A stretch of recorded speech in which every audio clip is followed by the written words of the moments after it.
Alors le thème de cette vidéo, donc c'est les études de fonctions, et donc l'objectif de cette capsule vidéo, c'est d'étudier les variations d'une certaine fonction, donc qui est notée ici, qui a la variable x associe ln de x sur x. Donc cette étude va faire l'objet de deux vidéos, dont le plan est inscrit ici sur la gauche du tableau, que je vais décliner au fur et à mesure. Donc la première vidéo concernera les 4 premiers points, la deuxième vidéo concernera enfin les 4 voire 5 premiers points, et la deuxième vidéo concernera les deux derniers. Alors, donc qu'est-ce qu'on fait lorsqu'on se retrouve, on vous dit, étudier les variations d'une fonction donnée. Donc il y a x associé à ln de x sur x. Donc la première question à se poser, c'est, si on fait une étude de variation, on a simplement envie de voir lorsque la fonction existe, tout simplement. Parce qu'il faut savoir sur quel domaine elle est définie. Et il faut également savoir à quel moment on va pouvoir la dériver, parce que on va vouloir étudier ces variations, et pour étudier ces variations, la dérivée est l'outil crucial. Donc, comment est-ce qu'on étudie son ensemble de définitions? Ben ça, je vais référer à une autre vidéo qui explique justement comment trouver l'ensemble de définitions et de dérivabilité d'une certaine fonction donnée. Alors je vais le faire sur cet exemple-là. Donc en fait, il suffit de regarder le domaine de définition de chacun des morceaux, et lorsqu'on a une fraction, de regarder lorsque le dénominateur ne s'annule pas. Donc là, typiquement, si j'observe mon terme, j'ai du ln de x sur x. Donc la fonction ln, c'est une fonction qui n'est pas définie sur R tout entier. Elle est définie sur R plus étoile. Donc déjà, je suis restreint à R plus étoile. Et ensuite, la deuxième contrainte que j'ai, c'est que 1 sur x, enfin que x ne s'annule pas, parce que sinon on diviserait par 0.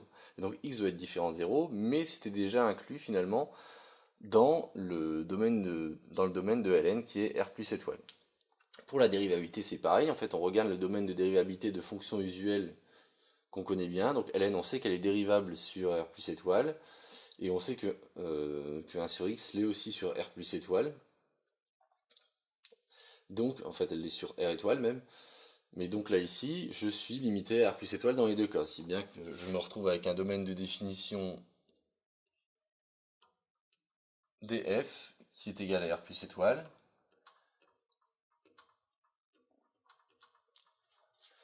Et un domaine de dérivabilité, donc que je vais noter D, domaine de dérivabilité qui est également R plus étoile. Donc domaine de dérivabilité, à ne pas confondre avec le domaine de définition de la dérivée, ça n'a rien à voir.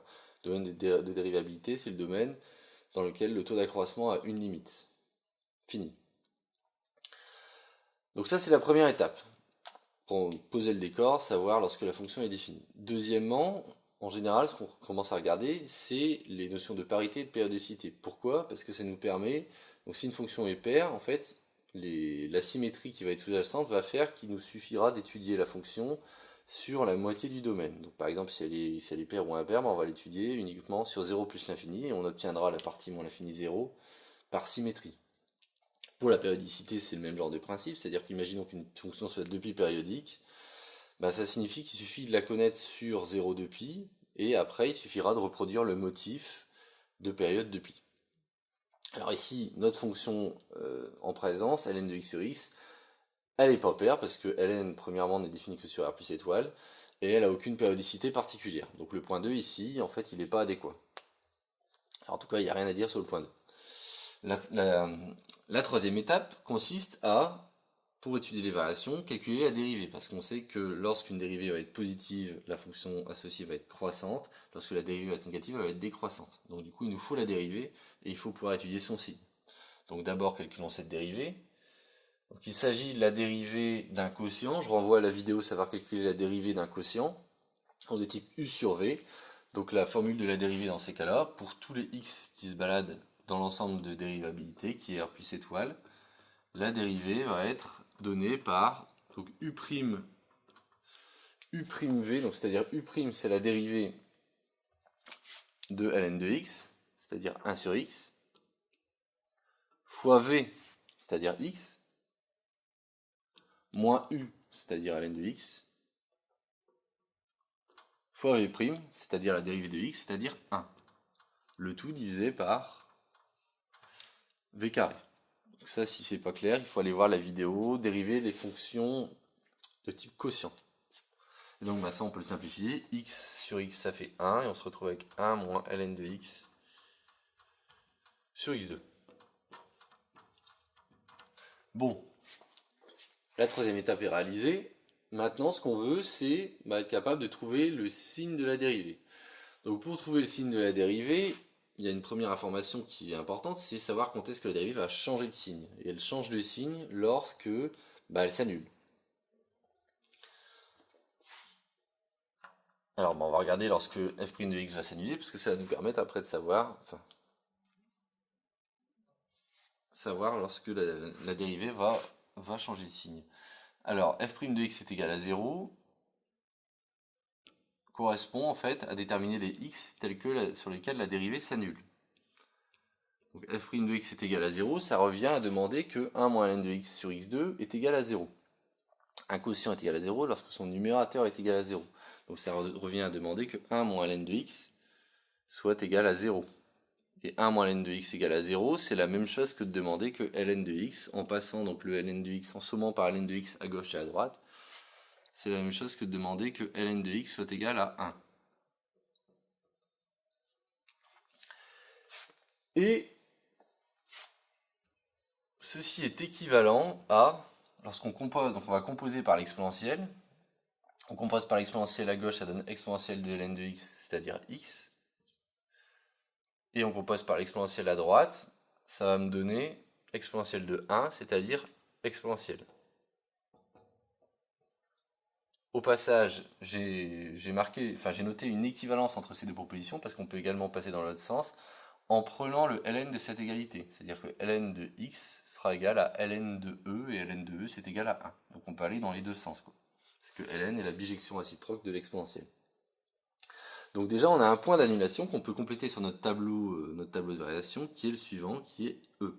Sachant qu'au passage, on a défini notre fonction entre 0 et plus l'infini. On rappelle au passage que la fonction n'est pas définie en 0. Parce que ln de 0 n'existe pas. Ln est définie sur R plus étoile. Et donc on a un 0 ici.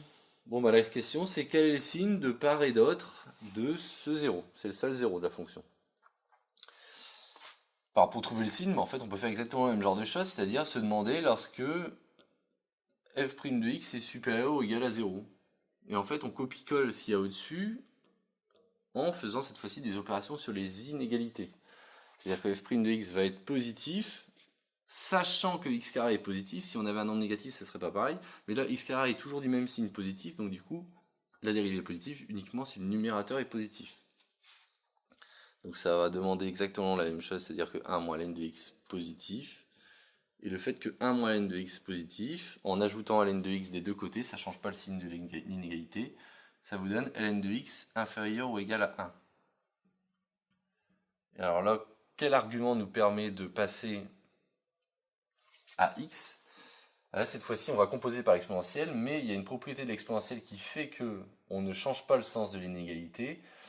C'est la croissance de la fonction exponentielle. Le fait que l'exponentielle soit croissante vous garantit que exponentielle de ln de x est aussi plus petit que exponentielle de 1.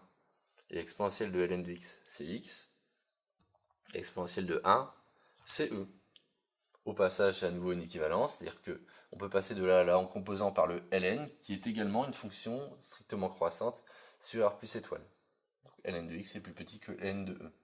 Donc c'est bien une équivalence entre les deux. Voilà. Et donc là finalement, on a tout, parce qu'on sait qu'on a un 0 en l'exponentielle, et on sait également que f' va être positive lorsque x va être plus petit que e. Donc f' positif lorsque x est plus petit que e, c'est-à-dire cette partie-là, donc ici c'est positif. Et c'est une équivalence, c'est-à-dire que on est positif si et seulement si x est plus petit que e. Donc ça signifie qu'ailleurs, c'est négatif. Donc là, ça va être négatif. Bon, qu'est-ce que ça signifie en termes de variation? Ça signifie tout simplement que la fonction, elle va être croissante sur cette partie-là, puisque la dérivée est positive, donc c'est le point 5. Le point 5. Et elle va être décroissante sur la partie entre e et plus l'infini.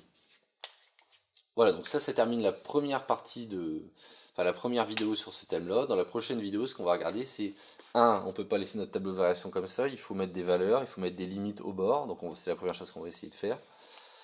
Et ensuite, ben, une fois qu'on aura ça, ben, il s'agira de tracer l'allure de la fonction et de voir comment s'y prendre pour le faire le plus proprement possible. Voilà.